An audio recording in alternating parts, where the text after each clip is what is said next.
go with the, Go with the flow. We're it'll recording. just happen So like it always does. woo Yep. woo. I still love All your right, here we icon. go, You look Professor. crazy as hell. Don't you?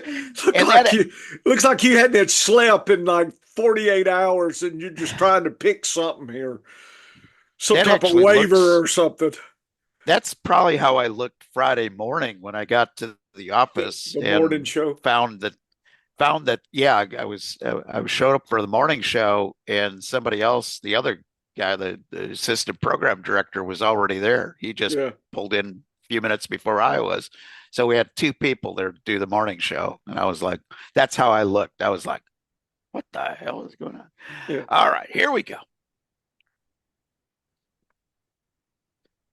How you doing, everybody? Welcome to the science of fantasy football. This is Dennis Michelson, and this is the show that'll teach you how to use the scientific method in fantasy football. And as a matter of fact, folks, once you learn how to use the scientific method, you can use it in a lot of different ways to make you smarter in life, but especially in fantasy football. Why can I guarantee that you will be a better fantasy football player if you apply the scientific method? Well, fantasy football is a stats driven game, folks. It's all about statistics.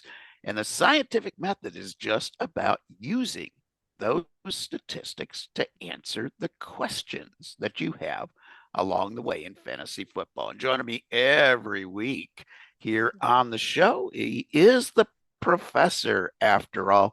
It's John Bush. John, week 7 coming up, and suddenly we're about halfway to the playoffs. It's good to be here. It's good to be anywhere. It's good to be living. Yeah. Down here in Arkansas, we're in a drought, Dennis. You're a weather guy. Oh, yeah. We're got a burn ban, so I love to, every time I think of Thursday night Saints, and it makes me want to go out there and start fire in my burn barrel because I felt like that's what I watched Thursday night, just the Saints. But see, I already knew that, and I already told you that our Super Bowl was against the KC, Oh, yeah. and Yeah. I knew that it's all downhill from here, and had that one glimmer shot of having a season, and that would have been it. If we could have beat the Chiefs, that would have been it. We could have just stopped playing, or just got a local high school team to fill in for the Saints, or what's left of them. Rashid's on IR. Kamara wants to be traded. Cars Oh, can't be hurt. Have to put a peg leg oh. up there on him instead. He'll be a New Orleans Pirate, Gene Lafitte Pirate. Spindler Rattler's trying, but it is just, the voodoo. They done used all the voodoo the first 2 games. Folks, down there in New Orleans, y'all got to ration it out, kind of keep a little good voodoo luck going. And they just burn. I mean, as usual, you party hard, and then you got to have be swept out of the gutters at the end of the Mardi Gras and swept to the drunk tank. And we just did all that early, Dennis. So I'm going to keep watching the Saints. I'm wearing a Saints champions jacket. They actually were Super Bowl champions, XL IV, and we need an IV this year. And but we, pull out the broom closet at the fantasy football Chiefs Hall of Fame. I mean Hall of Fame, and I'm feeling rather chatty, aren't I? Yeah. So anyway, I'm fired up about the Saints, and I look forward to next year, and hope they'll just get entertainment as long as they can. We got to beat Atlanta and Tampa Bay and Carolina again, and that'd be it. If we can just figure that out, I don't know, cheat, whatever we got to do. So I've always had a soft spot for the New Orleans Saints because when I was a kid, one of my first sports heroes in football was Archie Manning. Yeah. I absolutely loved watching that man play football. There was something about his style of play when he was in college that just really excited me. So I followed him to the pros. And I suddenly enjoyed everything about the Saints. Loved the Saints colors. Had some Saints gear when I was growing up because I love the colors. And I love the fact that the fans, even during the Aints years, they still were loyal to their team. They didn't abandon it. As a Cubs fan, I've dealt with mediocrity Yeah. for years. So I admired that. And, you know, that that was fun for me to watch the Saints. So I've always had this soft spot for the Saints and want to see them do great. And when Ditka went down there, I liked Ditka. He was crazy. I loved watching that. And of course, Drew Brees, my Purdue guy, going down there. I became a Saints fan again during the Drew Brees years because they just played a fun brand of football with Drew Brees. And it was painful to watch what was happening. And they've had so many injuries. They lost another solid player on the defense. When you Yeah, see a guy that's getting right. an air cast and being taken off the field, you're like, oh, it was so ugly, Professor. People were leaving in the second quarter and they were honoring Drew Brees at halftime.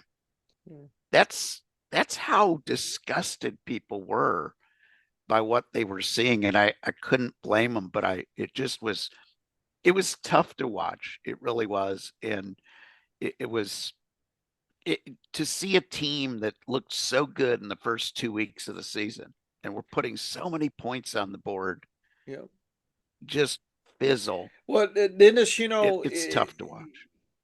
if you don't feel the cold, bitter winds, you don't appreciate when the summer comes, and Oh yeah. that's just life. And I couldn't have appreciated the Super Bowl win. It was just so sweet, but because living through all the ancient years, and so it looks like we're back, back in the ice age again. Uh, but I will appreciate. I don't know if I live to see another Super Bowl, but there's that hope, and so that's we want to keep marching on. Those Saints keep marching on, and we hope future years will be better than what we saw. Hopefully, Thursday was the low point of the season. We'll try to carve our way slowly back out of that hole. So I'm hoping. So, so I have a weird tradition as a Chiefs fan. Okay. To try to keep myself a little on the humble side because I lived 50 years between Super Bowls, and now it's like if they don't go, I mean, they've gone to the AFC Championship every year since Mahomes has been the starter. That's a level of achievement that I never expected from my Chiefs. Once a week, every week during the football season, I get out my ratty old Chiefs sweatshirt. It's got some holes in it, it's got some frayed edges in it, but that's the one that I wore through the bad years because I've always been loyal to my guys. It didn't matter how terrible they got, or then when they got good, but they couldn't win a playoff game. I still stayed loyal, but now I'm spoiled. Like I'm so spoiled rotten as a Chiefs fan, but once a week at least, I wear that sweatshirt around the house, and it's like I know Stacy looks like, oh, what the heck is that?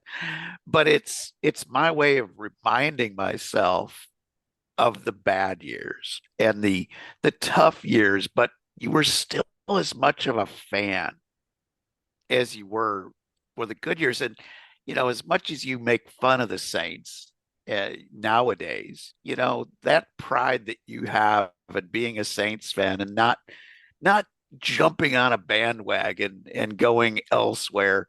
That's what being a fan about a sport is all about. Yep. Fanatic. That's right. And And here's where I hope I get a little crossover. Okay. Yeah. Because I've been a loyal Saints admirer. Yeah. So your your guy Alvin Kamara wants to be traded, right? Yeah. The Could Saints wouldn't he look good? to the Wouldn't he look good Chiefs. in Yeah. red? Yeah. Yeah. Wouldn't he look great in Tomahawk red? chop. Yeah. If they get him, they'll be chopping down their opponents. That they'd get a three-peat. Kamara just rocked their world. He'd be the Thunder and Pacheco the Lightning, and it'd be something else. I just don't Could even know you what to think about imagine? that. You imagine just for a minute how Andy Reid might use Alvin Kamara. Yeah. Uh, Little wide receiver action, little motion like he did with Tyreek, little jet sweep action, little short passes, little red zone action. he I might don't think. make Kelsey even better. And Kamara could be like a Taylor Swifty now. Who knows what would be Oh, going on? Man, they it they could would be a new musical dynasty there. I they'd don't have know. to Yeah. they would have to mortgage the future because they would have to sign him to a pretty long-term contract to Yeah. make him fit under the cap. Right. But oh my goodness, I think it would be worth it to get that Look, he's a three-peat, but I pass know it's not catcher, Dennis. likely to happen. The stats Oh yeah. suggest that he could have a little bit more longevity. And so, that's what I'd be thinking if I was the Chiefs. Like, I know we'd have to structure it, but he can catch passes. We might get some good. He could be a great piece. He could be a McKinnon squared piece that Ooh. could keep them rocking and rolling for quite some time. All right, 5 years. Come on, Veach. Go Yeah, ahead, make the deal. Make make the the deal. deal. Send it. Make the Send it. Really, really get the Saints excited. Send them a second round draft pick and take Kamara off their hands and sign him to a 5 year deal. Extend that money out, fit him under the cap. Just make everybody who hates the Chiefs a little bit angrier next week. That would be my goal. But okay. more news going on. How you showed this to me right before the show. The Yeah, news about Tua coming Saturday back. morning. Yeah, they're predicting week 8. And Dennis, I have not even looked at what I said we should look at because I was saying, I've got some I've got some thinking about week 8, 9, 10. I'm wondering if people need an emergency bye week replacement in those 2, 3 weeks. Maybe's the time to see Ooh, is Tua. I need to pull up his strength of schedule for those weeks here. I got to close down my Grateful Dead video here, and let's see. So, got to pull out my dealy dilly here, my secret stuff, and see if there's anything that would say I need to go. Because the reason I'm saying there are 3 or 4 leagues out of my 40 that I know Tua is available. People have given up, dropped him. I mean, I'm not shocked by that, but you know, uh, let's see what we got here. So comes weeks back 8, to Arizona. yeah, so week 8. Let's see, Arizona to Miami. Arizona's happy. Miami. Oh yeah. Miami, no, no. Uh, what it's my metrics say, Dennis, he's going to have to last week 11 and 12 to have 2 good weeks. He plays Raiders Yeah. and New England, but Arizona, That's a rough Buffalo, schedule. yeah, Arizona, Buffalo.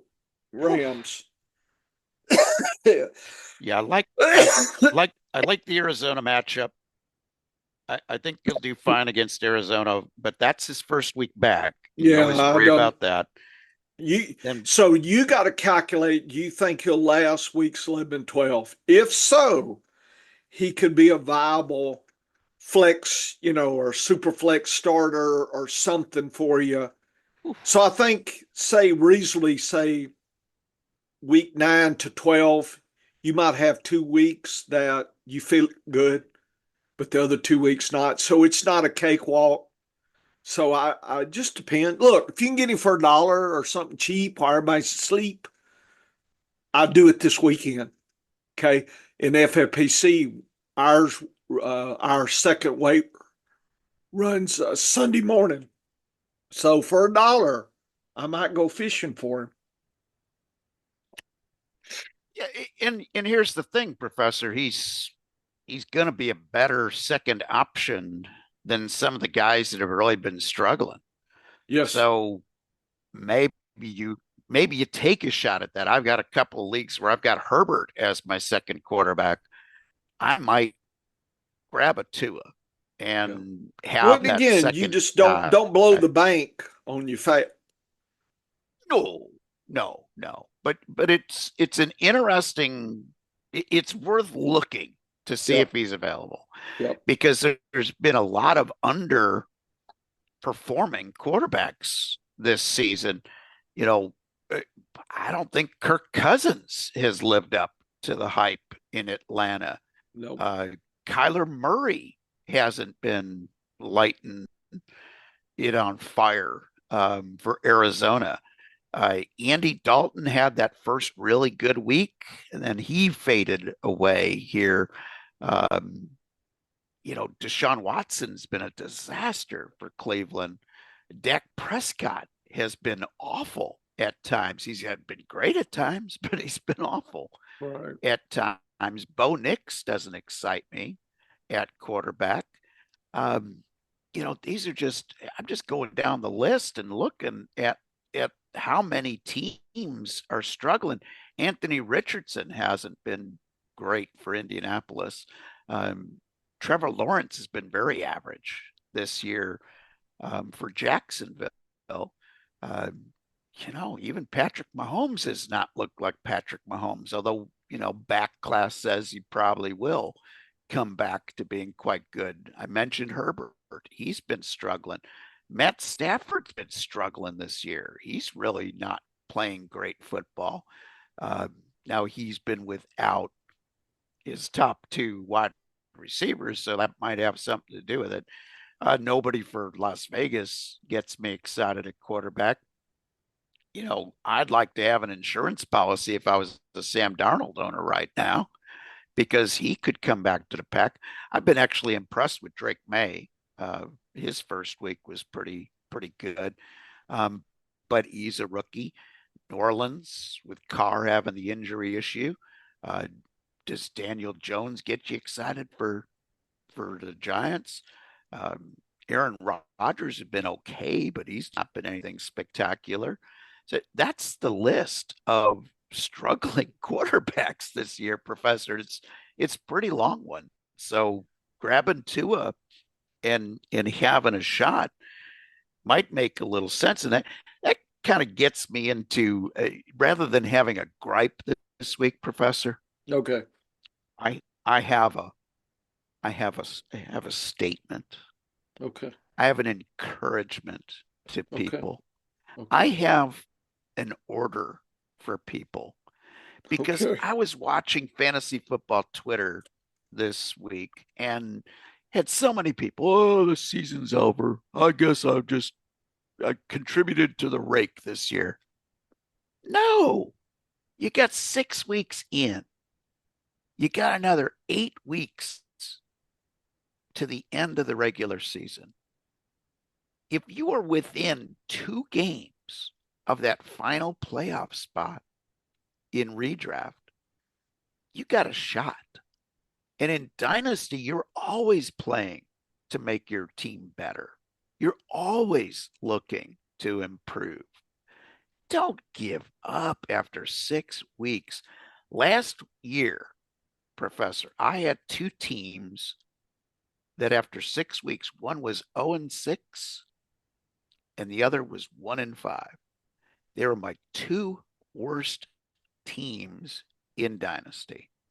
One of them, the 0-6, happened to be a brand new team that I drafted using my better than zero, and I was embarrassed by the result. Both of those teams made it to the playoffs by the skin of their teeth. One of those teams made it with a losing record, Professor, 6-8. I won the tiebreaker among three teams by 5 points. But then my running back depth paid off, and I swept through the playoffs and won it all. Won the championship at 6-8. How pathetic of a team that was.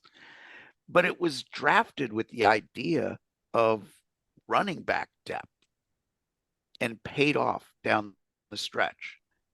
I won 5 in a row to make the playoffs and posted some pretty big numbers. I think I was the top team 4 of those weeks, and I might have been third the other week. And I needed every single one of those points scored to make the playoffs. And then my teams just absolutely smoked. I didn't come within 30 points of anybody in the playoffs. And it wasn't because I had lucky matchups. Each week of the playoff, I had the highest score of anybody that week and swept through the playoffs. It's because I drafted well at running back with lots of depth, lots of next man up theories, a lot of young guys. Yeah. So Dennis, I was actually out walking my dog and thinking about well, two things. First, keep your diary going, folks. Now, if you think you're out of it, chart aspects of your team. Maybe you did great at tight end, or maybe you did get Jaden Daniels or Allen, but maybe you're weak elsewhere. This is an opportunity to record keep, get your diary, get your process, and learn for next year. Okay. If you whang and you go, and I'm going to go pay attention to hockey or whatever, look, do you want to win at fantasy or not? If you don't, then, go play, out, play tiddlywinks outside or whatever, horseshoe, whatever it is. Because in horseshoes, if you just get close, you can win, right? We don't play that crap here. I want to win, or I want to be getting better with my team. That's the purpose of my teams. And when I say win, if second place pays me money, okay. I want to win, or I want to have a team that I'm learning something, testing, having a process. That's it. I don't have a third type of team, Dennis. Even my worst team, I'm learning something. Okay.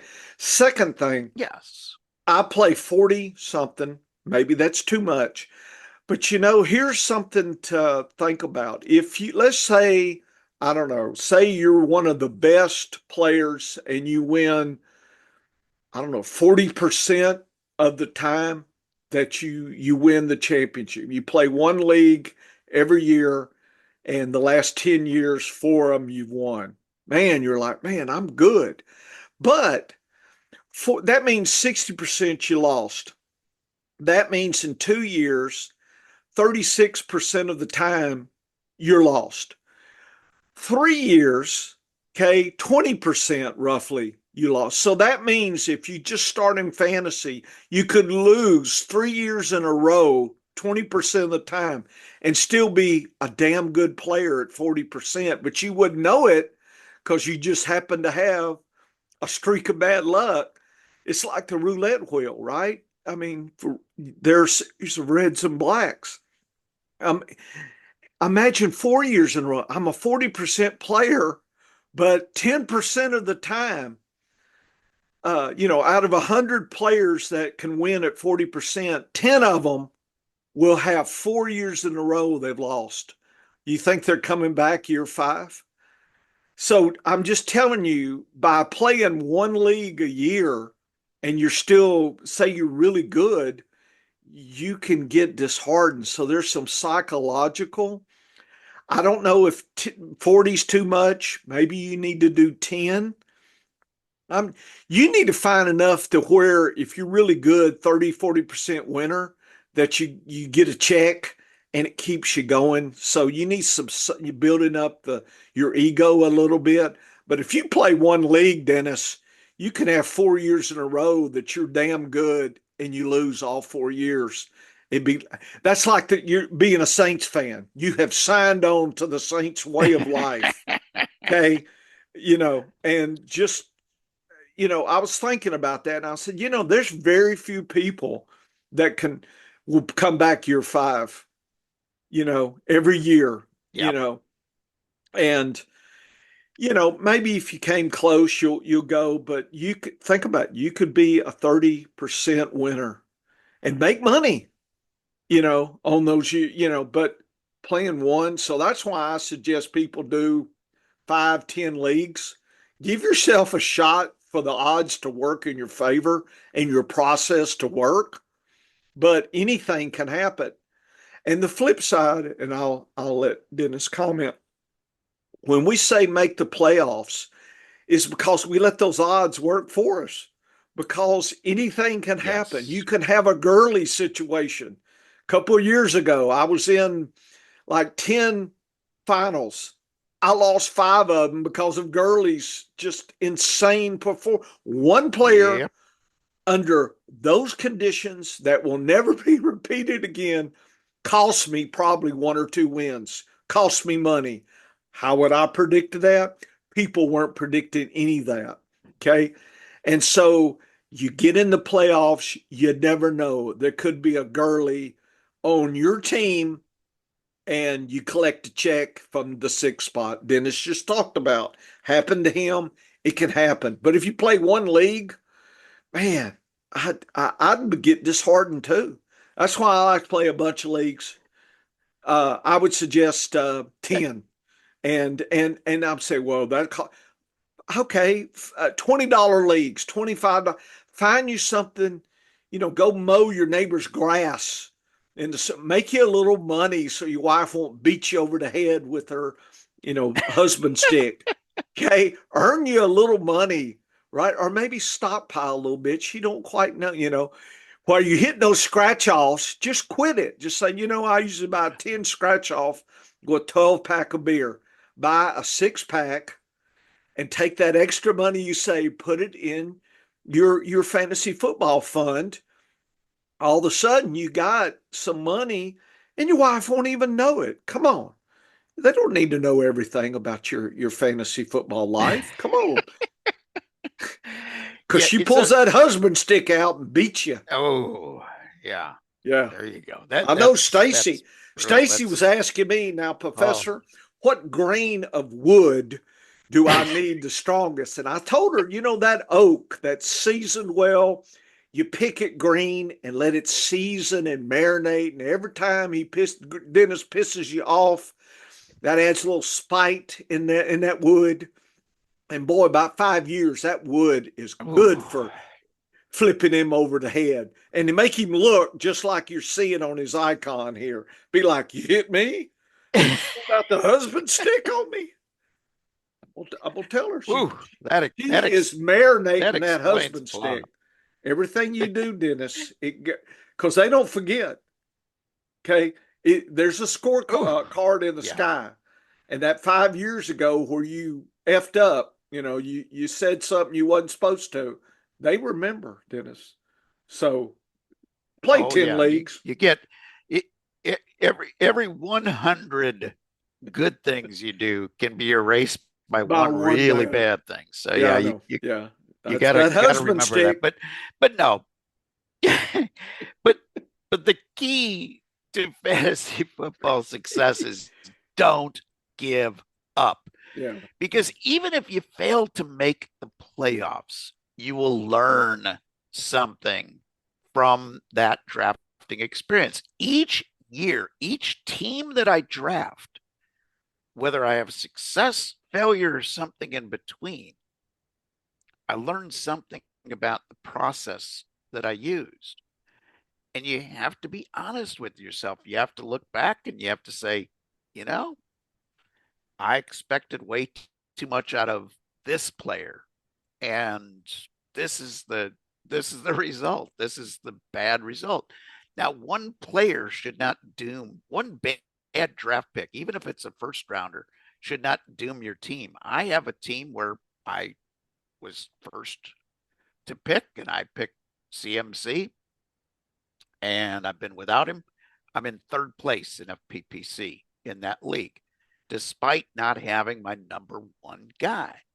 So you don't give up once the injuries happen, and you just stick it out. And you know, matter of fact, that team I think has Pacheco on it as well. So I'm without two of my guys, and I've been able to scratch and claw my way to third place in points without two of my main guys. But I wouldn't have done that if I would have just said, the heck with this when my guys got hurt. You keep working waivers. You learn something by the process and you build for the future. You're right, Professor. You don't put all of your fantasy football eggs in one basket.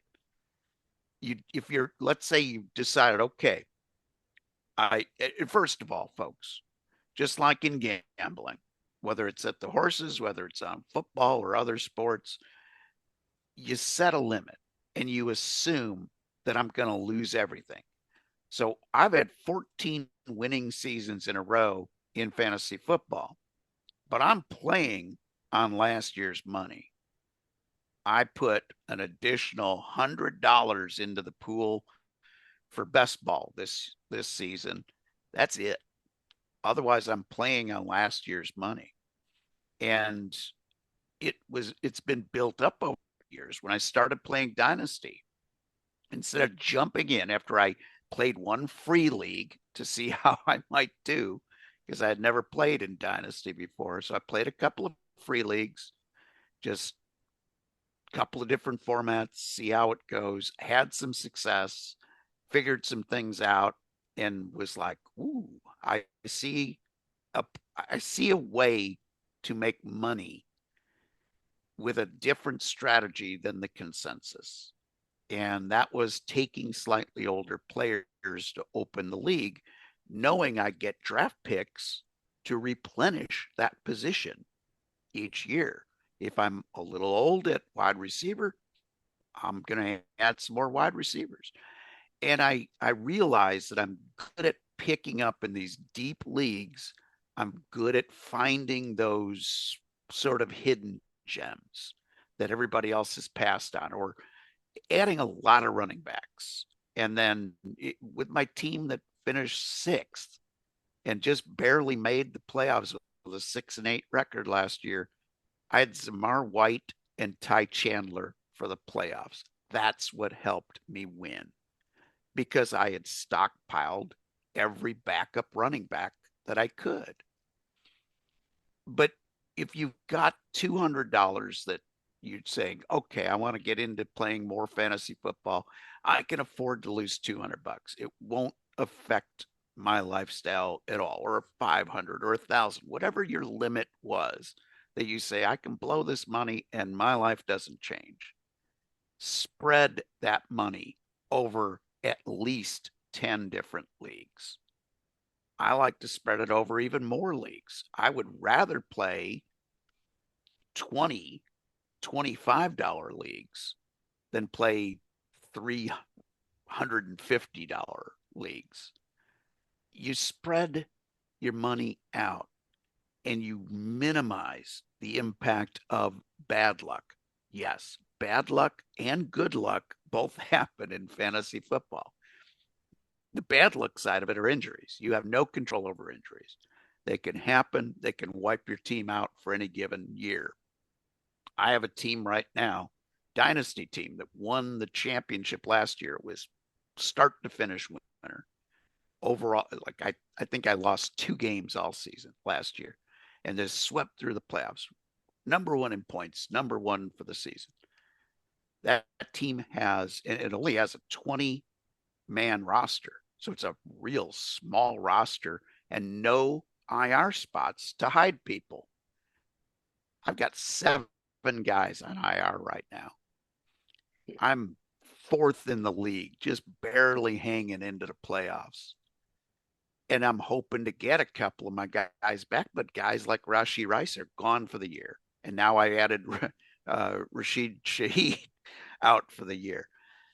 But I can't cut him because I have I think they'll be good next year. So I'll take some lumps in that league if I have to. So I've got a better team for the future, but I will learn something along the way. But that's how bad luck comes into play. And I don't worry about it because I built this pool of leagues up from starting with $50 in Dynasty and $100 in redraft. And now I've got thousands of dollars in play this year because I've just kept it riding on next, I'll take a small bit out, but otherwise I keep the money riding. All of a sudden you can have a really large portfolio of fantasy football teams, and now you are insulated against that one team that's got 8 IR guys out of 20 players on the roster. So you have to manage your portfolio and be smart with the way you do it. But you're right, Professor. If I hit 40% wins for the season, I'm thrilled. I'd be doing backflips. But imagine being one of the 10% that lost 4 in a row, 4 years in a row. Like I said, you coming back year 5, but you're the good. You just don't know it. Yeah. No, you're good at this game. But you don't know it because your results have been because one league. Yep. Versus 10 leagues. My goal. You should win 4. So it's a lot harder to see. It's like you're going to win some championships in 4 years if you did 40 and you're a 40%. Okay. Theoretically 12, but there's a floor ceiling kind of thing, but you're going to win some. And that's going to keep it going. That's going to make you want to do research because you've got to be inspired and put the effort in. And, but sitting at your house playing one league a year, that could be.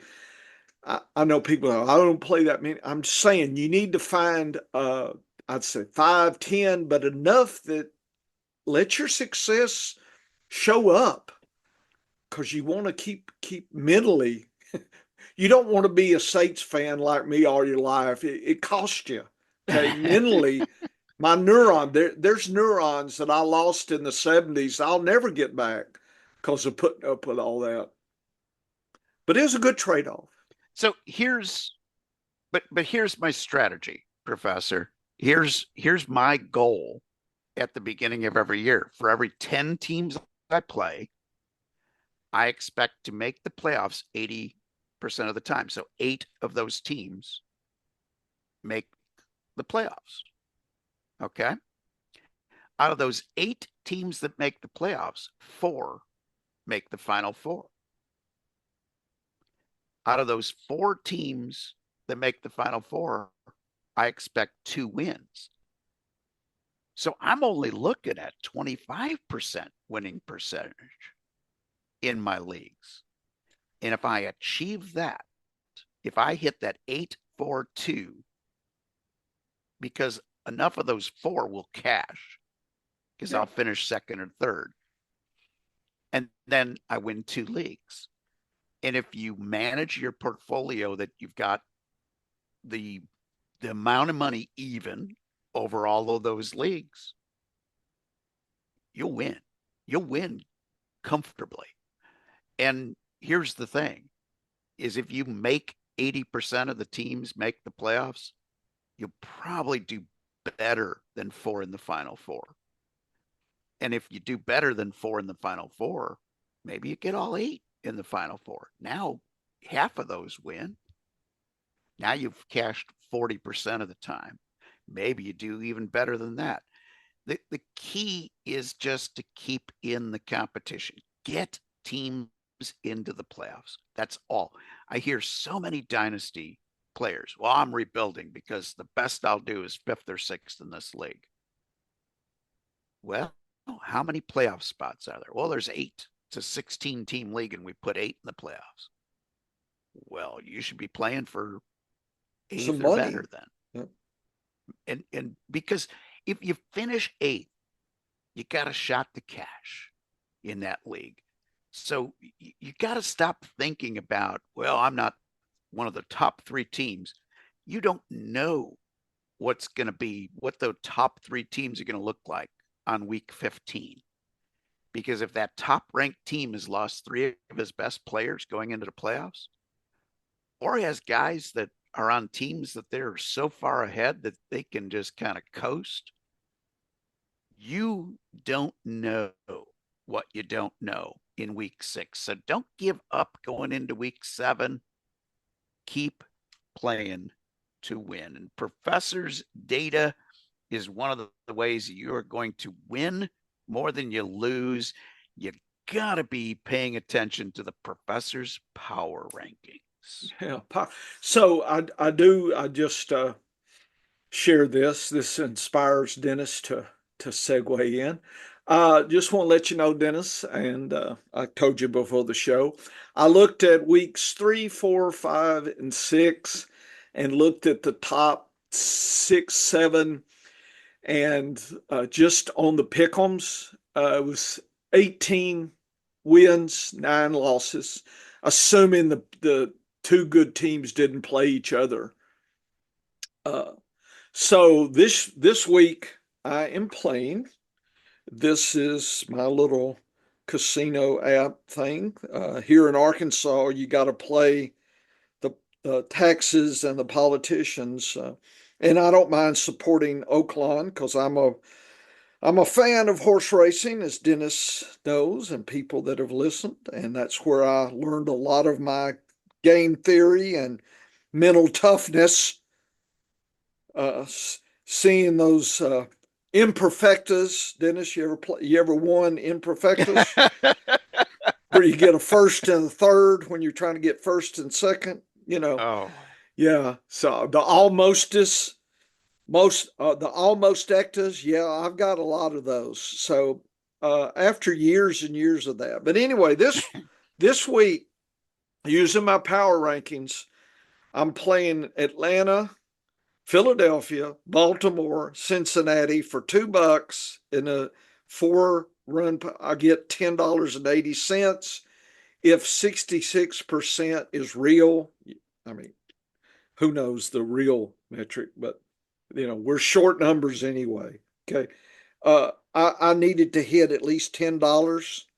The fact that I'm getting a potential 1080, woo woo. I know, doesn't look, I'm testing for next year when I can make this say $20 and it'd be $100. But right now we're going to do $2. We don't want the glass on the husband stick to break early. What you want is to pull that check out saying we're going to Disney World, and that'll sweeten them up. And then they'll start, it stays where it's supposed to. So anyway, Dennis, that's my parlay for the week. So notice Professor, all those players, teams are in the top group there. Very good. Very good. So what you're saying is my strategy when I play fantasy football, and I tell Stacy, we're using the winnings. Yeah. For our vacation fund next year. Oh yeah, definitely. Make some sweet. So in our case here, okay, so we're either going to London, England, or London, Kentucky. London, Kentucky. That's or London, Kentucky. That'll depend on how London, how many Kentucky includes the old rock gut whiskey that y'all shoot in the hotel room. Yeah. When the noises are happening and all the hillbillies are partying a little hard out there in Kentucky. Well, we'll go on a distillery tour. Oh, definitely distillery. She'll forget how exactly how we all badly I did it Yeah. She'll actually think she's in Yeah. London, Just pull England, you out know. the Mickey Mouse costume at the appropriate time, Dennis, and make our world. There you go. Yeah. There you go. Oh my goodness. Yeah. You need to learn that falsetto voice to really add some excitement there. Oh boy. Yeah, oh boy, there you go. Yep. Yeah. Oh my Yeah, goodness. she's Yeah, gonna that's beat more me here if information. she see. Yeah, Dennis, Yeah, I we just gotta get made a some we're comments. Anybody's thinking anything is filling in the. I can't help what people are doing. Right? Can't help it. yeah, and the other option that we have Yeah. for our vacation, Yeah. because we just might not have time to go to London, England and do it right. Yeah. So the other ones that we've considered Yeah. is going to the French Quarter, That's right. okay, Yeah. That's or good. going to French Lick, Indiana. Yeah. So French. those are I'd rather go down to French Quarter and get me some po' boys and some beignets and uh, yeah. So uh that's how I use that's what I half would of my do. fantasy Yeah, football yeah. winnings. They Yeah. have the So we're sacred hoping for the best. the sacred saints winning broom closet. You go open it and there's Drew Brees, and you shut it and there's your experience for the Saints Hall of Fame. Very nice. Very Yeah. nice. All right, Professor. So We anyway, could kid power around like this rankings. for Just want to forever, share but yeah. that parlay for $10, 1080. So we'll hope it works. Uh, so I tried to pick the easy ones. I thought those were easier than some of the others. You never know. Football's never And easy. But anyway, that's the here's the key. power That's the key in rankings. any sports gambling, though. That's the key, folks. Yeah. Learn at small dollar amounts, Yeah. Yeah. and then Learn, yeah. cash in. Once you have that knowledge, cash in at the bigger dollar They amounts. say the So, bankroll takes care of itself if you spend enough yep. time and it builds, and then all of a sudden it's ready to go. It's kind of like it ferments, and it's all wonderful if it can ferment. So just check that. Here's the data, Dennis, for the week, the sadness and the goodness. So we can refer back to these, but looks like Atlanta's number one. Tennessee is the opposite. They're minus Oof. 19. Atlanta's a plus 20. And there's a lot of lean Ugh. team. Cincinnati, Cleveland, boy, that's lean. Denver, man, they Oh. surprised. You know why? Because they're playing the Saints right there with them. So you had two teams that are weak on power rankings, injuries, and everything. It just was field goal central. Who would have thought? And there may be, Dennis, if we charted this, and maybe if I have time, the number of field goals versus the week's power rankings. That would be interested Ooh. to see. You see what I'm saying? With the props these days, We we there may we be a might find secret a on the streaming other kicker end. too. Yeah, the kickers. And I don't know. Interesting. Anyway, there's Interesting. lots, you see what I'm saying? Lots to learn. Even though I'm out of the playoffs, if I had one league, I'd still be wanting to do this kind of stuff. And folks, I show you here, and I'll give you you can do it yourself. And they're up on the slide. I don't hide and make things disappear like some of these experts. If they say something silly, then it's gone. Mahomes sucks, and they win a third Super Bowl. Uh-oh, I didn't say that, did I? Prove it. And you had to go get those screen. Fantasy receipts is always watching, folks. Anyway, Could Dennis, I could think there's could some could things to. you Go ahead. can you imagine how many tweets are going to be deleted this week if Mahomes puts up like 35 fantasy points? Oh, Dennis. Because there were people saying cut. He could be cut. He could be Yeah, I dropped from saw your that. Yeah, roster. yeah, Dropping guys like Anthony Richardson or Patrick Mahomes. There's got to be another dead spot in your roster that there are is. more dead than the upside potential of those two guys. This click happy, I'm going to make an outrageous statement. Yes, Patrick Mahomes has been lousy in fantasy football. He was a lousy investment for the first 6 weeks. His back class is that of Secretariat, not an $8,000 claimer. Yep. He's going to get better. The defense is so outstanding, he may never have to throw for 50 times a game this year. It's very possible that that caps his upside, but he is still one of the more reliable guys. He hasn't had a single game that's been 10 points worse than the historic median all year long. As average as he's been, he's kept you in the running. I had conversations with folks on Twitter where they're saying every team with Mahomes on it that you drafted this year has got to be 500 record or better or worse. And I showed two undefeated teams that I have with Mahomes and a 5-1 team that I have with Mahomes. He hasn't absolutely killed you if you hit at other positions. This idea of dropping a quarterback with his back class that's fantasy football malpractice, but it gets you a lot of clicks.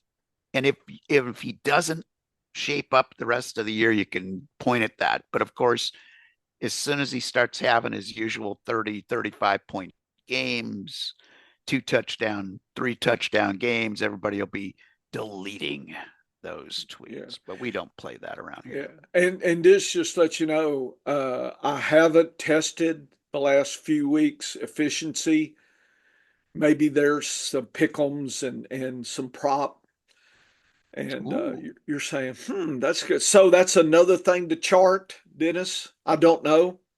I will say this, folks. This is stuff we're throwing out there. My secret database that I'm building,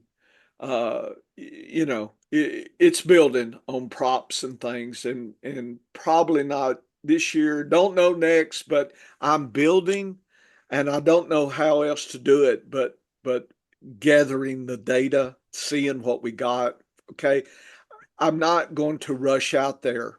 Okay. I may be piddling $2 here or there to parlays, but when we start, if we decide to make it public and start getting serious, you'll know.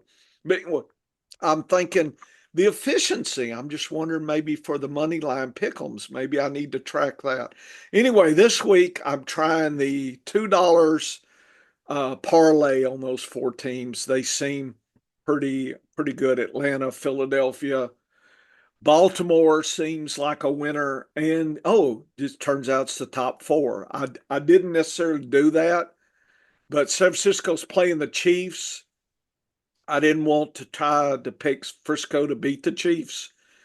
Detroit, I forgot who they're playing, but whoever it was, it looked pretty rough. Or was it Minnesota? Are they playing each other? Detroit No, playing? Minnesota's playing the Packers. Okay. Well, Minnesota's playing the Packers. I didn't want anything to do with that. In Detroit, whoever they're playing, that's a game you want to. Yeah, I didn't want to pick Detroit, on the money line there. So, Dennis, to me, I thought the top 4 just this week seemed to be worth a $2. Folks, it's worth $2. Come on, one less beer. I know for some of you that's hard to do, but for me it's easy. I already had my days. Yeah, so yeah.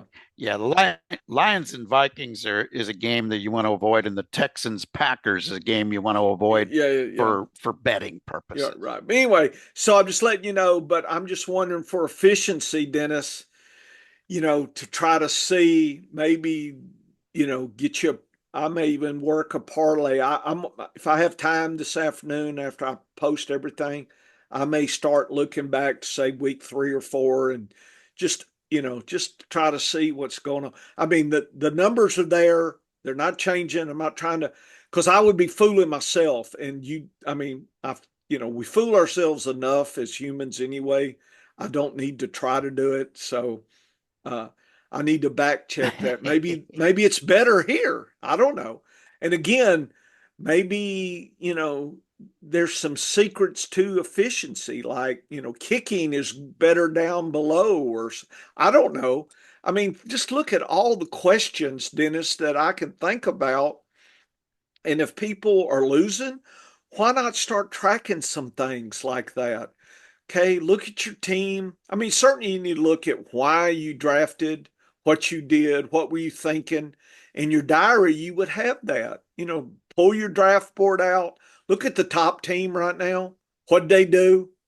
Okay, I mean, they may not win, but say the top three or four. If you're in last place, follow the top three or four. Watch their moves. See what they're doing. Make notes. Track them. Maybe you'll learn something. Okay, so anyway, that was kind of back on topic. This is our highs and lows, Dennis. We got some really bad squirrely games, we call them, and we got some really interesting husky games because Dennis has a husky Ash, and I guess the husky, I guess it's cool weather, so she's probably extra frisky against the squirrels this week. She has been chasing the squirrels, and she's been harassing Yeah, uh, the a, cat. a groundhog, a groundhog Yeah, that I that love that. lives Everybody's a on sucker our for property. furry creatures. You know, everybody loves little woodland creatures, Dennis. Don't let her chew the groundhog. Feed the groundhog some. I'd be Oh, feeding them. See, we that would be I'd be I feed them cabbages and stuff. You know, I bring him some of the tomatoes that are blemished from my yeah. garden that I won't eat. Well, I see, give them to the groundhog. if your wife says you need to eat healthier and you buy some Brussels sprouts, you could slip them to the groundhog. Say, honey, I love those Brussels sprouts. I'm feeling There's vitamin rich and I'm feeling rough and tough, and let the groundhog eat the Brussels sprouts, Brussels. And if there's you really there's a want to do there's a strategy there. an Arkansas trick, you dip those in some chocolate and give them to the bad neighborhood kids that row your yard last year. Fix them up this year with those good chocolate Brussels sprouts. They'll love them. The parents probably sue you, but Good advice. yeah. Anyway, Good so what are we advice going to from the do? And professor. Well, Dennis, I do have somebody. I I don't like to answer start sit questions because I can't. I'm not simple, Dennis. I got to look at your team, the context, the Vegas information, DAPS. I have to look at all the pieces and probably get befuddled with too much data, as we can do. But anyway, I think here after we do our Squirrel and Husky, I want to help somebody that reached out to me on Twitter, and I wanted your opinion, make sure I'm not missing anything. So, are we doing squirrels, perfect. Let's do Jets? the Are we doing squirreliest of Denver? the We've squirrel. already done Let's look at the Denver, so Jets I Steelers. Jets Steelers. That's Yeah, let game Jets 13. Steelers. Boy, that sounds. I know there's a lot of with Devontae Adams. I mean, see, there's interest there. Even the one that Vegas is not happy about as far as points still has some interesting situations that could occur. So look what we'll learn about, Devontae Adams. So Jets 20, Pittsburgh 18, Dennis. This looks like a you pick 'em to Oof. me at 38 and a half points. Wow. So, I Wow. don't, yeah. Oh, So, man, Pittsburgh, I don't know. But look at the DAPS. It's a wasteland here, Dennis. Tyler Conklin, ooh. he's questionable. If there's props out there, he might be worth a streaming this week if you don't have anybody. If you got Ferguson on bye or Komet, maybe you go out and get Conklin if he's out there. Roll the dice. I could see worse. So he has an easy matchup this week. Uh, to me, this DAPS look like, other than running, it don't look like much of anything here. It looks like both quarterbacks will be in wide receivers. So Adams is going to have to break this log jam here and get enough key to wake up the rest of the Lazard Hail Mary. They may have to pull out version 2 this week. The Jets are away and they love to pass, but they don't love to run. So Brees Hall, I'm 35% less rushing attempts away, Dennis. That's not good for Brees Hall this week, folks. So that's the easiest route, but they don't like to do. So they're going to have to break their tendency. Philly at home loves to pass. They're going to have to rush. Both teams are going to have to break their recent tendencies of rushing and passing ratios, Dennis. So you got teams that are predicted to be a toss-up. They're going to have to break what they've been doing, and there's only one sweet spot for Tyler Conklin. It just doesn't scream lots of. I mean, you got to play Brees Hall. You got to play, whoever, Harris, I guess, if he's healthy. I mean, Pickens maybe. Wilson's going to be the quarterback, I guess. I don't know. It's crazy times here in this game. A rough game, but one thing that I'm looking at, Professor, is while the Jets defense has been strong this year, they've had 2 games where they gave up huge amount of rushing yardage to good running teams. They gave up gave up a ton of yards to Buffalo. They gave up a ton of yards earlier in the season against San Francisco. Pittsburgh is a great running team. That might be the edge that they have in this game. But they've been doing, like I said, more passing attempts ratio wise than rushing ratio wise. Yeah. So what I'm saying is, if that works, they're going to have to change. Maybe they'll pass less, rush more to fit just what your scenario suggests. This is going to be a low-scoring game. I don't think there's any doubt about it. It's going to be a defensive matchup that is going to make the key. I'm kind of interested to see this. This might come to a turnover situation as far as who wins, and I kind of like Pittsburgh in this one. Well, it's a pick 'em almost. Yeah, it's on the money line and whatnot. I don't know the props I'll take and everything. The Steelers. Yeah, so right now Pittsburgh's plus 110 on the money line. You're gonna, instead of taking the 1.5 at minus 110, why not just take them to win at a plus 110? And 57% of the money is going on Pittsburgh this week, which is interesting. 87% are on the over. The over under on this line started at 43.5 and it slipped to 38.5. That is really curious to me why it would drop by 5 on the over or under. I kind of like the over. Is there any weather? Just anything? Barely. Any weather issue? No weather issues. Okay. No weather issues expected. Okay. There's a huge area of high pressure that is going to dominate most of the eastern 2/3 of the country this week. So really kind good of stuff. Good times. Dull weather weekend. Yeah. So Dennis, does Adams do lots of stuff or little stuff, or what do you think? Well, the Jets, the New Jersey swamp water apparently has cured the hamstring as expected. Yeah, I don't know how to read this. I have only one dynasty team where I have a Devontae Adams share, and he'll be in the starting lineup. Yep. But it's a deep roster league, and we start 3 wide receivers and 4 flex positions. So we've got a ton of players in the starting lineup. With that kind of structure, he would fit right in at the back end of your flex. And that's the difference between like a typical redraft where you start 2 wide receivers and 1 flex or 2 flex players. I like 2 flex better. 2 flex I like better. But in those leagues, like the standard leagues that we play in FPPC, I like to have the more consistent players in the lineup. The more starters, the more players are in starting lineups, the more I go on upside because of like one or two guys get 5 or 6 points. Who cares?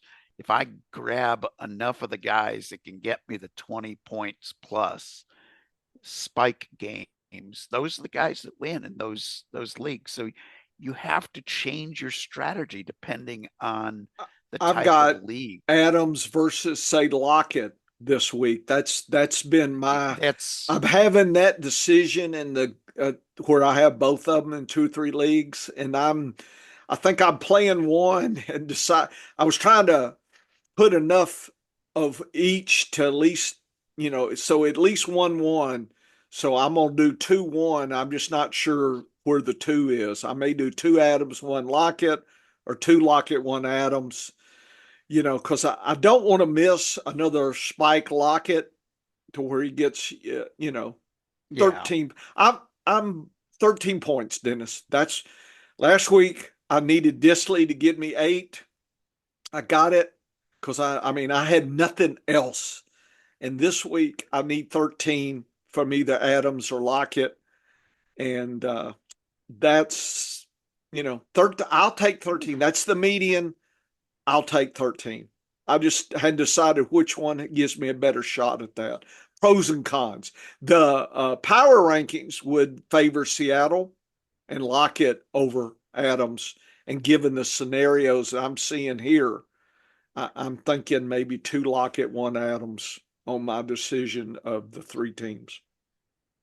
Right now, I think today, that would Saturday morning. actually, yeah, Yeah. I would probably concur with that because in this case, you know what to expect out of Seattle. You know Yes. it's likely to be a high scoring game. That's what I'm thinking. And and with this game, it's likely to be Be a low low scoring. scoring. Yeah. It's likely to be a lot of rushing. And we don't know how Devontae Adams is going to fit in. We don't even know how much of the playbook he's going to know Yeah. in week 1 with his new team. So I'd probably be leaning Lockett over Adams, even though Adams is the much better player once he's up to Well, I'm speed. looking at my position in, as well. In other words, if I've got 3 teams and one of them's really sucky, say 10th place, I may go Adams and just maybe he goes, slapdog crazy and gets me 2 touch, just craziness, that kind of thing. That's also going to be a consideration. In other words, if I'm in the top 2 or 3, I may go Lockett just to be safe. I don't want to get too. I don't want to slip. But if I need 10th place, I might need some. Maybe that's where I play Adams. That's a figure in the equation that when I say that there is no equation, but we need one. We need one. We do need to get to that point Yeah, someday yeah. in our calculations. All right, the other game, let's take a look at See, it was Denver, New Tennessee Orleans, so we've and already seen Buffalo. that. Yeah. So the Yeah, worst is let's Tennessee, take a look at Buffalo. Tennessee Buffalo. Okay, Yeah. Tennessee, Buffalo. So this is not a pick 'em, Dennis, at all. This is a let's see, where am I at? Tennessee, Buffalo. Oh, 6. Okay. No, where did I? Okay, Dennis. I label these just basically on how they're listed on my odds thing. Where's Tennessee, Buffalo? It says game 6, but somehow okay, let me hunt. Is this Buffalo? Tennessee game 4. Okay. Did I Ooh, put you yeah. you got your graphic mixed up. Did I? Yes, I do So have my you got your graphics mixed up. well, Dennis, I well, I'll tell you what, why don't I pull up the graphic? Let's see, DAPS. And so where did I Tennessee Buffalo? And I know Tennessee is not the favorite, so I have I have not made the graphic here, so that's fine. People can. I don't know if you can see me doing this, but probably not because I'm in another. So uh, This is weird. Dennis, it's got my mojo unworking here. Uh, let's see. Here we go. Tennessee. Okay. Okay. Now I can pull the graph. Yeah, this is definitely not right here. So now, oh, come on, John. I like my colors. Damn it. There it is. So yeah, I like my colors. Here we go. And got to move our icons out of the way. Got to up, I see, about 20 and middle and make it pretty. And there we go. And here is the graphic, Dennis. I'm glad we don't have a schedule. I'd get mad if we had a schedule. So over under 40 points. Look at that spread, almost 10 points, Dennis. So this is a low scoring game, but it's completely different than Jets Pittsburgh. That spread, Oh, yeah. you always wonder, and folks, if you want to charge something, go look at historic spreads and just look at the scores versus these pick'ems. And I think you'll find Vegas is more right than you think because Vegas Vegas is still there. If they weren't right a lot, they'd be out of business. So yeah, so Vegas ain't no fool.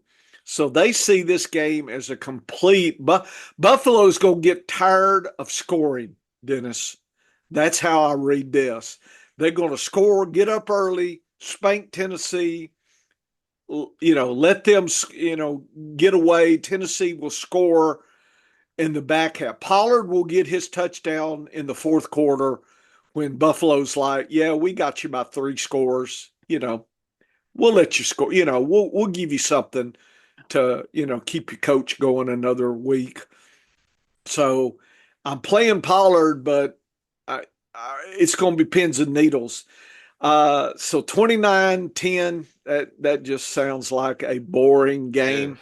Yeah, so Buffalo looks like you play. Now, with that said, Tennessee is a streaming defense this week because Buffalo and they've turned over, and Allen gets a little crazy and wonky out there and starts just letting the balls fly, and because he knows if he gets intercepted, he can go do it again, and he'll make it. He's kind of just super confident. But this says extra tough, Dennis, except for kickers. And I pulled Bass out this week, so it's one of my kickers in streaming. And Tennessee as the D, just to try to collect on that. Tennessee, you don't want to play Buffalo's D against Tennessee because, see, Pollard, extra easy, Dennis. There is the shining light for Tennessee. Believe it or not, people would have be like amazed. Tennessee loves being away. It's 38% more efficient away than home, Dennis. 38%. Wow. So they're playing right there. I'm sorry, Buffalo. Sorry. Buffalo is at home 62% versus 100. They don't like to play at home. Isn't that crazy? But at That home they is love to crazy. rush. They're gonna try to rush more. James Cook's going to get his. Tennessee is away, and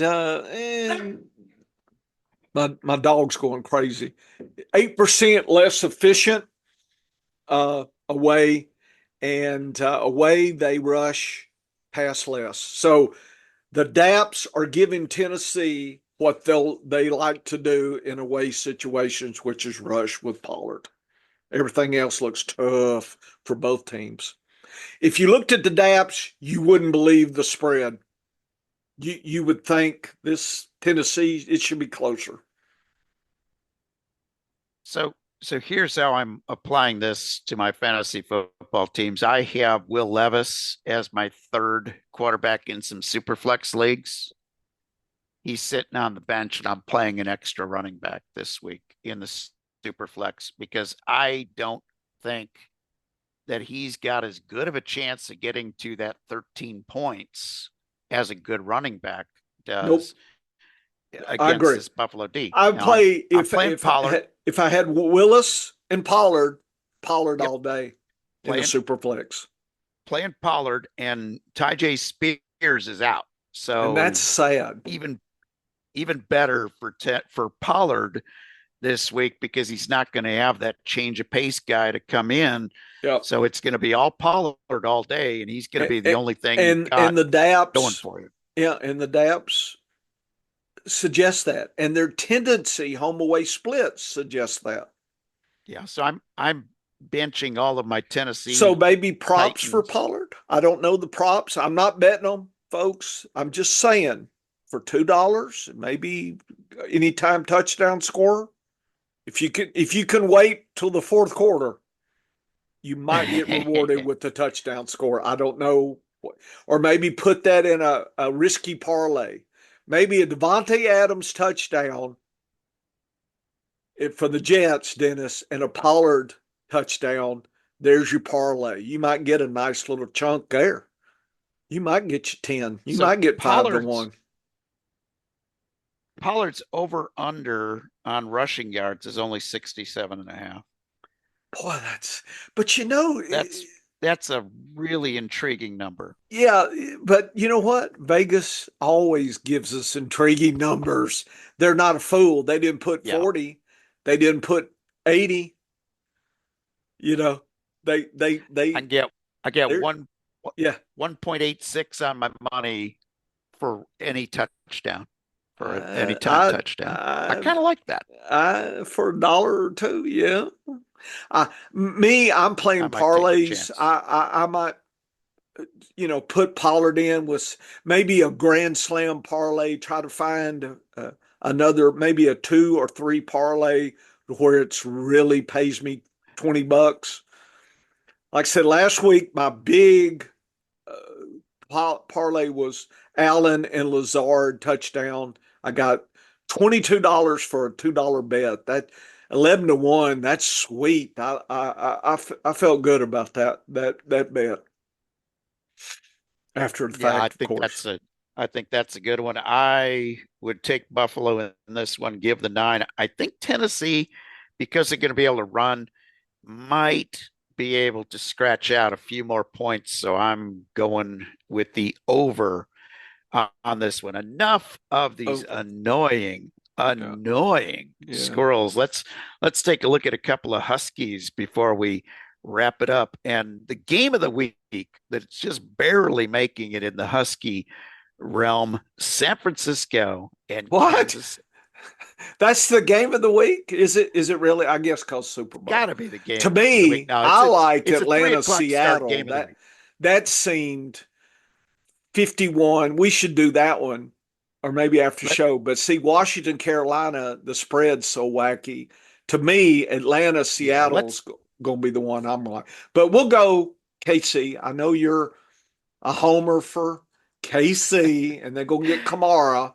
So you've already plotted. A couple of games that we got a couple of other juicy games that we can look at on the after show. So yeah, but I'm just saying, I know you got this all figured here. Did I get this right?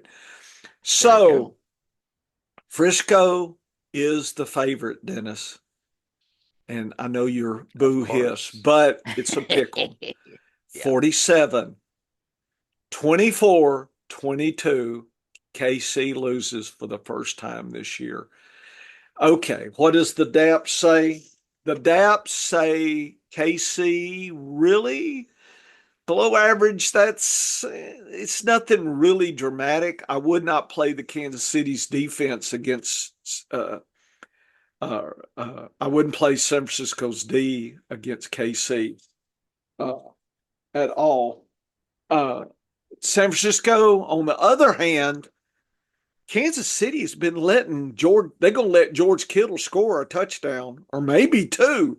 This could be really crazy for George Kittle. Look at that. Extra easy. But, Debo, they're going to earn their biscuits this week. That's a tough. And Mason with that old hurt wing, Dennis, they gonna snap that Yep. wing. Folks, if I played Mason, I think your floor ceiling, not because of ability, but because, just that's a pain tolerance with a stretched out joint or whatever. I believe Gerardo would be maybe a prop there, get about 10. Who knows what Vegas says for him? Or maybe is it Patrick Taylor? Is that their other? I'm trying to think who their other. It'll probably be Guerrero. Yeah. Yeah, it'll But it'll I'm probably saying you be might get an interesting prop be there. the rookie. Yeah, they may be too focused on Mason. I mean, I don't know. Anyway, that's what it looks like to me. Kansas City, it loves away games, Dennis. Are you amazed at that? They are less efficient at home. Not at In a all. way, 21% more fit. So KC loves this game, and they love to pass a little more this week, 10%, rush a little less. So it kind of goes right into what I think the San Francisco defense is going to give KC. I think Juju might collect you 13 points this week. He's in my flex consideration this week. I'd squirreled him away. Seattle loves home, 15% better at home. They love to rush and look at that extra.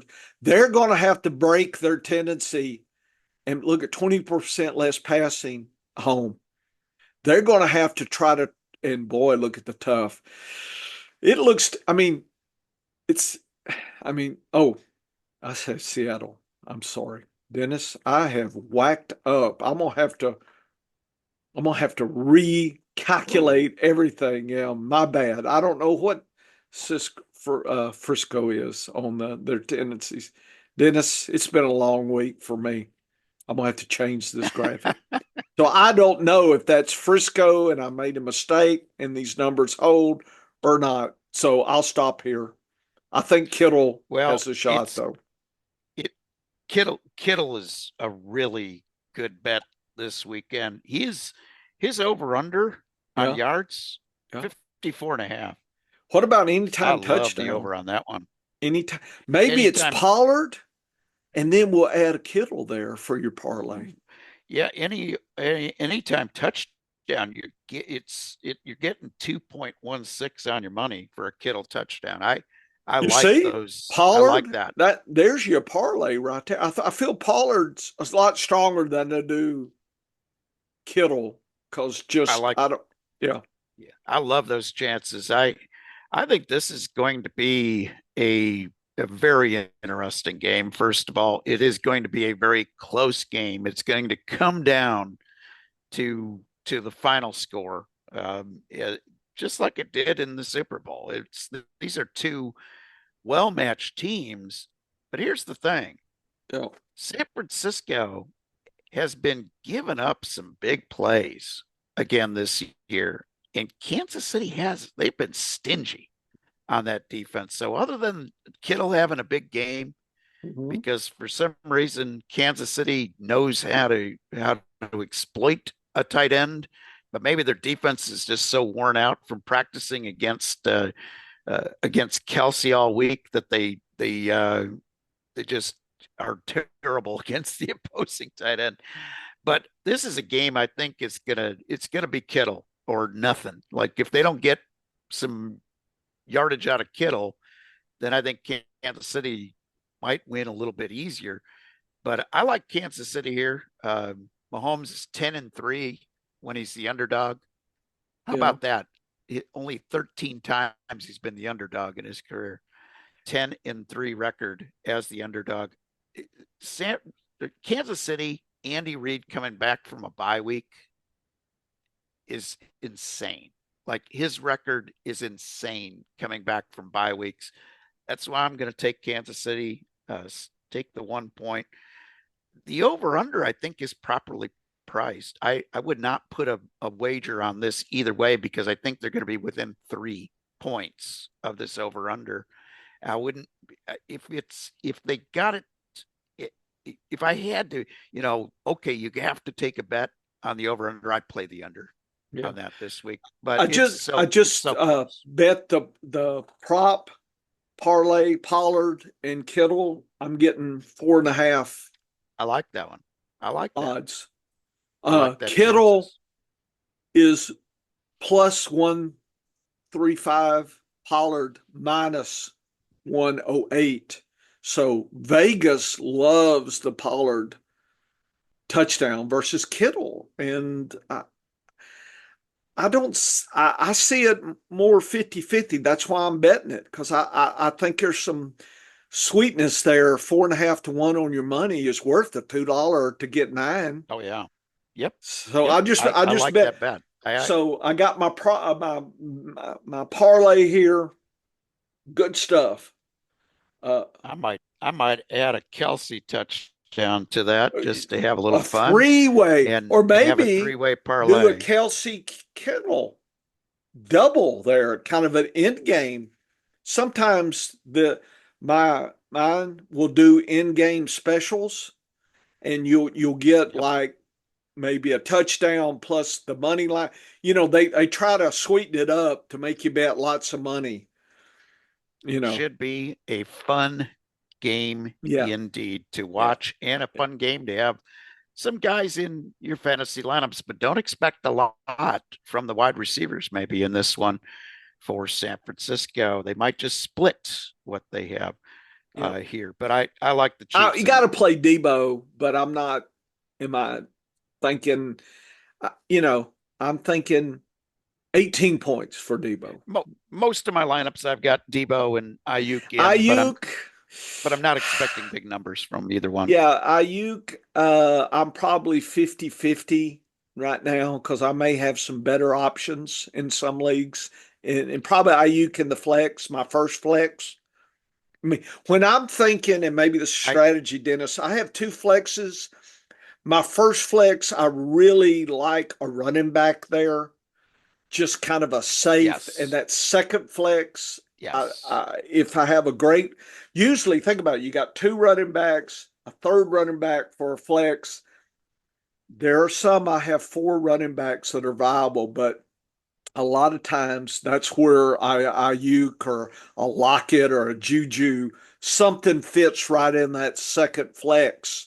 Because it's not that I like those, it's just I don't have a running back that's guaranteed touches to sit in that play. I mean, my yeah. best would be having, Henry, Connor, Swift when he plays, and, somebody else, Chuba Hubbard.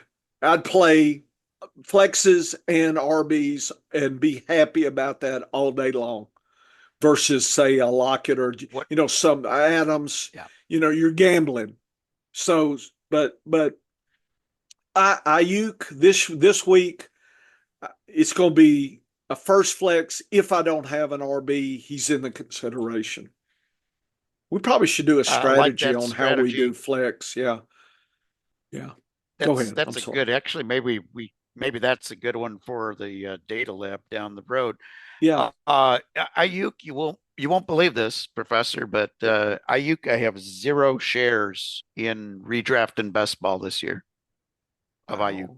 Really? and it's paid off. It's paid off because I worry about those holdout guys, and I just didn't like him at cost this year. All right, the biggest husky of them all. Oops, there's Look some at more this. graphic problems here, Professor. My Dennis, I have just completely flipped the lid here. Yeah, we all can laugh. Dennis, I don't know what I was doing this week. But And you got the depths right, so we can concentrate yes, on the depths, yes, and I but can fill in the rest. I can fill in the rest for you here. So yeah, this Seattle game, I am wacky packages here, Dennis. It's just there. Yeah, I got Seattle playing Kansas City, so that's not right. So it's Atlanta, and is Atlanta Seattle? So I need to find. Atlanta, Seattle, Yeah, look at. at Atlanta. Yeah, yeah. Atlanta's a three point favorite. yeah. Look at this And the crap. over under is 51. Yeah, look at that. That is crazy crackers, Dennis. That's me. And This is the first time this season that the graphics have had an issue, though. yeah, yeah. And now I got to go. And just to let you know, when stuff like this happens, then that that means I got to check everything. I Yeah. can't just I can't just let it go. Now I'm thinking everything's wacky packages. So I've got the games. Sometimes I number, and if the numbers get off, Dennis, and I sort, then everything else gets off as well. So that's uh that's what's going on there. So I did get the tendencies right here. The but you just said the Vegas. So the Vegas, uh, Atlanta over Seattle for sure, right? Atlanta by what, 3? Yes. Yeah. Atlanta by 3 and a 51 Yeah, on so the there, over under. yeah. So So lots of Atlanta's at points. home. Uh, nice naps. Wide receivers. Drake's going to have to learn Ernest, but look at. I had one league where I was in the bidding for Pitts. Somebody dropped him out of 41, and Wow. it was yeah. I mean, these days I'll take him and gamble a spike. Anyway, I didn't bet enough. But anyway, extra easy. So this could, and if he scores a touchdown, Dennis, that's going to crank everybody up, and Oh it's yeah. yeah, it's going to be interesting. But Bijan should do well. Uh, Cousins, I mean, it looks good for Atlanta to score often. Uh, Seattle defense kind of is in play uh, a little bit. Kicker, I mean, sorry for Atlanta and the Atlanta defense. It's fun. Seattle looks like it's passing. So Metcalf, Lockett, JSN all day long, and the kicker. Play that kicker. Looks like uh, Kenneth Walker tough this week. Tough this week. Seattle is away, and they're less efficient away. They will be 15% less rushing, 24% more passing, exactly what Atlanta defense is. So Seattle gets what they want, being an away. Atlanta at home, they love to pass. I think they're fine. But look at the rushing.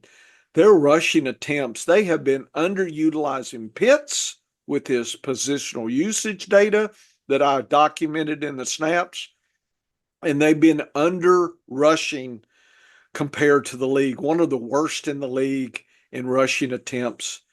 So it's funny. It's like Atlanta's doing exactly opposite what they need to do, and they still keep winning. But then again, it's fantasy versus real football. I can't complain, but I can see where people would be crabby about that. This should be an interesting game. And you know, Kenneth Walker is so good that even against a tough defense, he's going to probably still be your better choice on many occasions on many teams than someone with a better defensive matchup. But my goodness, you can't get enough skill position players from Seattle and Atlanta into this game because I think there's going to be quite a few points scored. Um, I I know 51's a healthy number, but I would take the over on that. I think this is going to be one of the highest scoring games of the week. And I wouldn't be surprised to see it mid to upper 50s in this one. Your power rankings are Love going to be Atlanta. the tiebreaker for me in this one because heading into this one, I look at both of these teams and what they do well, and I say, these teams are fairly even. Um, and so I like Atlanta being at home, and I also like the power rankings showing the edge to Atlanta with that big home field advantage this week. So Yep. I will take Atlanta, spot the 3, and take the over on this game for sure, and get as many players into the game from this game. That's the big key. If you got a big over under number, folks, play everybody. Yeah. Like if it's over 50, they're so rare this year. When you get one over 50, you got to line up all the guys you Everybody can. in play. And that Yeah. includes Tyler Algier for Atlanta. He's I'm some playing. of my I'm playing him in one flex. Sure am. yeah, got to have a shot at I things played here. him last week in the same league. I'm keeping him in the flex. So I got lucky last week. It wasn't strategy. It was just I needed somebody, and I still need somebody this week. Well, he's had 2 good weeks out of 6, and so That's just tearing people that up. that's not That is tearing up oh the yeah, fantasy folks. That's killing them. oh But yeah. Oh, Atlanta Bijan wants to Robinson had win. 25 points last. Yeah. Yeah, Yeah. but Atlanta Yeah. wants to win. They don't want to pad your fantasy stats. And I know Kyle Pitts threw up a 0 a couple weeks ago, but he's had back-to-back double-digit And games in PPR. he should feast this week. Yeah, like Yeah. him a lot. I am getting off of Ray McLeod. I've been playing a lot of McLeod as my last flex, and Yep. I don't like that this week because I think Atlanta's just going to be able to run the ball all Yep. game long. So Yeah. that's where I think that will be. We have a So question, Dennis. They yeah, let's emailed handle that me. before we wrap things up. So pick two: Addison, Cooper, and MH. Who's MHJ? Dennis, I don't know. That's Marvin Harrison Jr. Oh, from and he's going to Atlanta. play. Yeah. He's gotten the So clean bill of health. my first feeling is Harrison and Addison, just because Cooper is, uh, moved. Great, better quarterback for sure, better environment, but is he ready to versus Harrison, who's, I think Addison could score. I think Harrison will score if he's not, if he's cleared for contact. And Cooper is maybe score. So I would guess yes, Harrison, Addison probably, Cooper maybe. And just to touch, just looking at that lens of score, if I was betting props, that's how I wouldn't bet this unless I got a lot of money because the Cooper should sweeten it up. But I think Vegas wouldn't give you that much because they think people are going to get over crazy on Cooper for betting. But that's how I kind of see the hierarchy there. What say you, Dennis?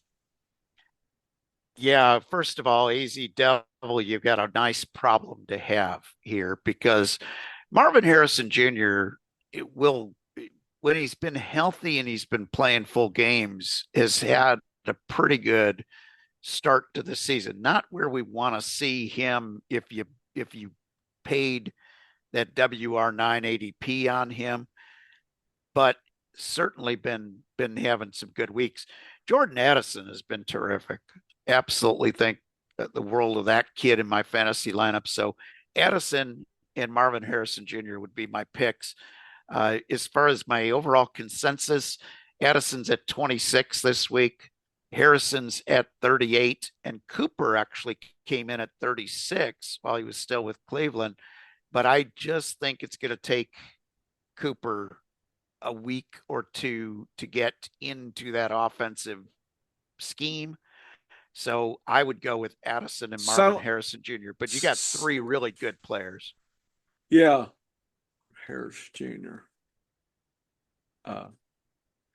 Okay, I'm going to say D Mike approved. Oh, look, at D, you didn't come up first. Uh-oh. Uh-oh. Uh-oh. Let's see. Fantasy. Is that me? I don't know where. Dennis, I never can figure out how to work this Twitter. Is it fantasy professor, maybe? Look, I try to spell my name out and professor. No, it didn't like it. I think I have to do an underscore professor. off. Look, it doesn't even want to.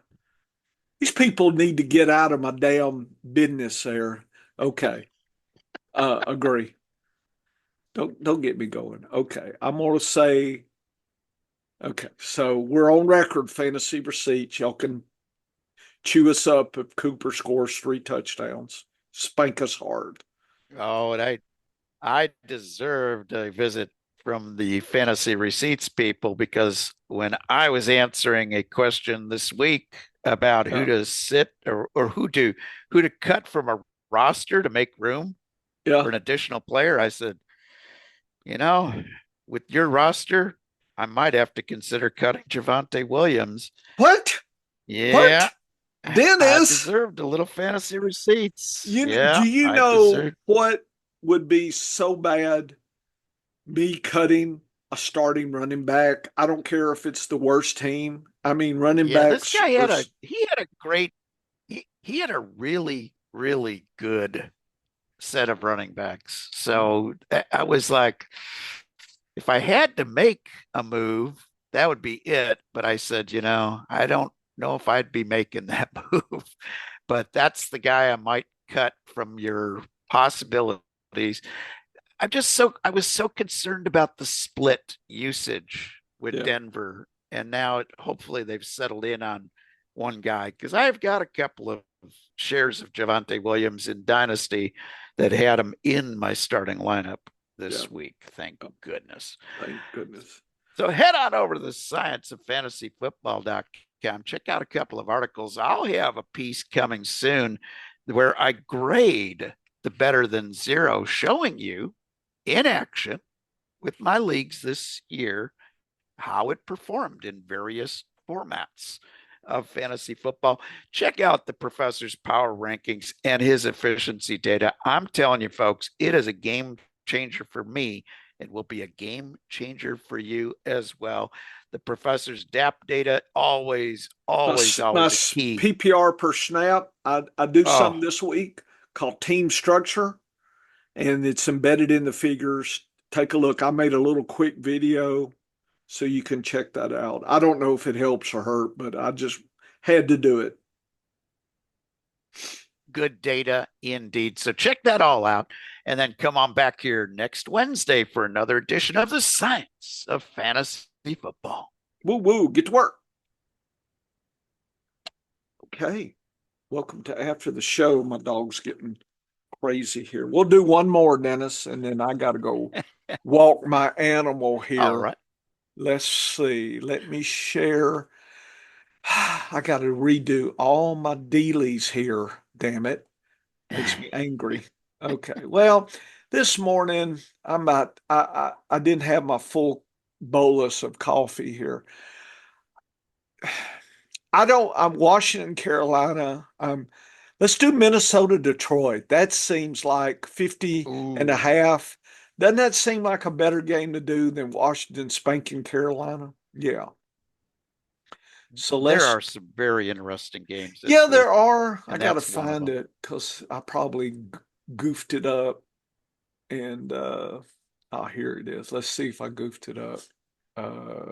Yeah. I got Green Bay versus Houston. Dennis, why did I don't understand? I am totally wonkied Your by what? quality control officer needs to be fired. Yeah, what is going That on here? the quality control intern has not Look, done his job this week. yeah, it's just it's wacky packages here, and here is the right deal. And let me even my dog's pissed at me. Uh, He's not happy with you. no, no, there was Minnesota. And gotta, yeah, okay. And let me middle. Okay, here we go. So Minnesota 27, Detroit 23. I bet Detroit don't like to see that. 2 points. To me, it still feels like a pick 'em. But look at the D for rushing on both. Montgomery has been for Whoa. Detroit. He's been what, touchdown a week? He's going to earn it this Oh, week. yeah. Look at Goff. He's away, tough dap, Ooh, but the wow. wide receivers and Laporta. So this is one of those things which we hadn't done enough metrics on to figure out. I've got the yardage, Dennis, and one day we'll have enough data. When the DAPs say this, what does that really mean? Do we ignore the quarterback when the wide receiver and tight end are Yeah. saying something else? I don't know that answer. I wouldn't play any of the defenses. Minnesota looks like same thing. Wide receivers are favored, quarterbacks are not. So it almost looks like if they get a pass off, they should do it. But can they get the pass off with the good pass rush by both these? Is that what this is saying? I don't know. Detroit away, 21% less efficient away. They still have that away bias. I know there may be a dome thing, but I'm not convinced.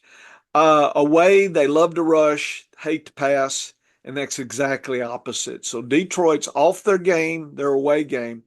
Minnesota loves to be at home, 11% more, and they love to pass a little more. They have done what they've done, passing and rushing less than league average. And it's anything below one means less than league average there. So they've been one of these teams that they're not skewed one way or the other too much, a little bit skewed to the pass.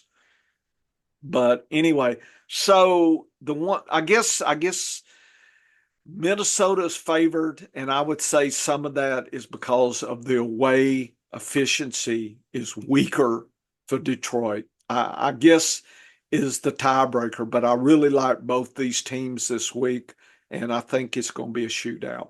Could be last team got the ball wins if they can score something. So both of these defenses, while they have had some really strong games, they have gotten into these games where they've been high scoring. So the over under makes perfect sense. I think the teams are fairly evenly matched as well. Boy, it's tough to play against Justin Jefferson, isn't it? Isn't it? It's And he's look, going an to have easy dap. yeah, You see? yeah, he's got an easy Just depth. like Sun God. I Yeah. Yeah, and Detroit missing Aiden Hutchinson is going to be very interesting to see how they do without him in the lineup. Does that weaken their defense enough that we can see Minnesota be able to get some of those big plays off? Yeah, I think so. I've kind of waffled back and forth on this game. I think both teams are going to make some big plays. I think both defenses can be gashed with some long pass plays. And that's what the DAPs are telling us. So I kind of look for Minnesota. I'm not sure I'd bet this game even up or with the spread. I did not bet this It's game as a it's pick'em. it's too tough of a game to handicap, but I do like the over under. I'll take the over, even though it's a big number, even though That's a both of big these number, defenses, Dennis. Yeah. yeah, it's a big number, but I think both of these teams are going to have to pass to move the ball consistently. And that feeds into what both teams do that well. And both teams have the Maybe wide you do a receivers. parlay, the two, Seattle, Atlanta, and this. See what kind of parlay you can get for two overs. For Yeah, two I like, bucks, you might get 4 or 5 on your money. yeah, I like that opportunity. And even though the running backs have tough daps, Yeah. it's hard not to Montgomery. play them. Yeah. And the Yeah. only Yeah. the only question on Minnesota is Aaron Jones comes into this one a little gimpy. He's questionable for the game. I have one league where because of the bye weeks and some injuries, I might be forced to play both Aaron Jones and Ty Chandler and figure out, does either one get in the end zone? Yeah. but love the wide receivers, Amon-Ra and Jamison Williams. And I would even play in deeper leagues. I'd I'm even playing play Tim Addison. Patrick. I'm I'm playing playing Tim Addison. Patrick. Oh, I'm playing Addison in any league Yeah. I have him in. And obviously Justin Jefferson is an Yeah. automatic Oh, start yeah. every Yeah. week. Sun God too. Yeah. Yeah. Yeah. And Sun God too, but I like all of the extra pieces for Detroit this week. And on the Minnesota side, you're right. Addison and Jefferson are going to have even more plays. I I'd like them to have big games, both of them. So that's going to be very interesting to see. Um, just how this game shapes out, but it's certainly going to be one of the more entertaining games of the week. When I look at the numbers, the over under numbers, Jefferson's got a big one, 90.5 receiving yards. I'm probably staying away from that one, but Addison at 51 and a half, that's a That seems juicy number to doable. go for. Yeah. Yeah, I'd go for that one. Amon-Ra is got a 77.5 receiving yards. That I'd take the over on that one. Sounds like you need to parlay that then. Yeah. Addison Jamison and, Williams and at Sun God. 49 and a half. I think that's good. Tim Patrick, just 19 and a half yards. He's Oh, becoming one play he could get one that. play. One play for him is indeed the number that you want to chase. Because of the uncertainty with the running backs, because of the Aaron Jones situation, you can only get touchdown props on those on many of the sites. They're not Yeah. putting a yardage prop out for Chandler or for Jones because of the uncertainty. But uh, definitely like the props there. Montgomery at 66 and a half yards is that's his prop number, and Gibbs only at 52 and a half. Those, I know they got a tough matchup, but those guys could easily break a big play and put up enough yards to go over their overs. So some very intriguing possibilities Sounds for like the the over under there. betting is very intriguing from what you just Yes. said. Yeah. Yes, there's it's clear that they're they're looking at these DAPs and understanding that there's a tough matchup because the numbers are lower than you'd normally expect for the Detroit running backs, which Right. makes perfect sense. Yeah. That number 90 and a half for Jefferson, that's a tough number to bet for a wide receiver, but the guy will probably put up 120. That's that's kind of been, what I would look at there. It might be, it's a line that scares me, but he'll probably jump over that hoop without any problem. I like it. I like it a lot, Dennis. That was great. I think we hit this. Some games seem to make a lot more sense to me. The only nonsense to me is the quarterback wide receiver disparity in the depths. That Yes. that Yes. leaves me with a question of exactly what that means. I We'll wonder if have that more is, data, folks. But again, the science method, you have questions and then you go get data, right? I'm not going to try to fool you the other way here because that's not science. That to me is not just this game. It's the whole, always when there's a tough and an easy disparity, what does that mean for quarterback fantasy points versus wide receiver, tight end? That kind of thing. That's a great question. so I have In the off. Yeah, go ahead. I have a hypothesis. I Yep. have a hypothesis on this. I think when we do the study, we're going to find one of two things, or maybe both. We're going to find that the team does a good job, the defense does a good job in keeping rushing yards for the QBs down. Yeah. And we're going to find out that they generate turnovers. Yeah. because turnovers count against your quarterback's points. So that Yeah, would lower their points, even if their passing yards is good. are elevated, which is why Yeah, the wide receivers show an easy. That's my hypothesis. got you. Got you. Could be. I like it. Good stuff. Okay, I'm gonna stop sharing here. Well, that was fun, Dennis. After the show, we'll do one more, and I guess that's it. Now I got to do some fixing. I got to go take my dogs out. I got to go back and relook at my all the metrics, and I'll try to get this out later this week, and or no, this week today, and got to bet a few Keeneland races here, Dennis. I gotta make a few horse ass investments. Well, they say big ass on I'll the be grass. I'll So, be I'll be say I'll be saving some money on the horse race bets today oh, because we're going to Parker his first birthday party, oh, that's my great. I grandson. probably should So quit yeah. recording here because people don't want to hear about that.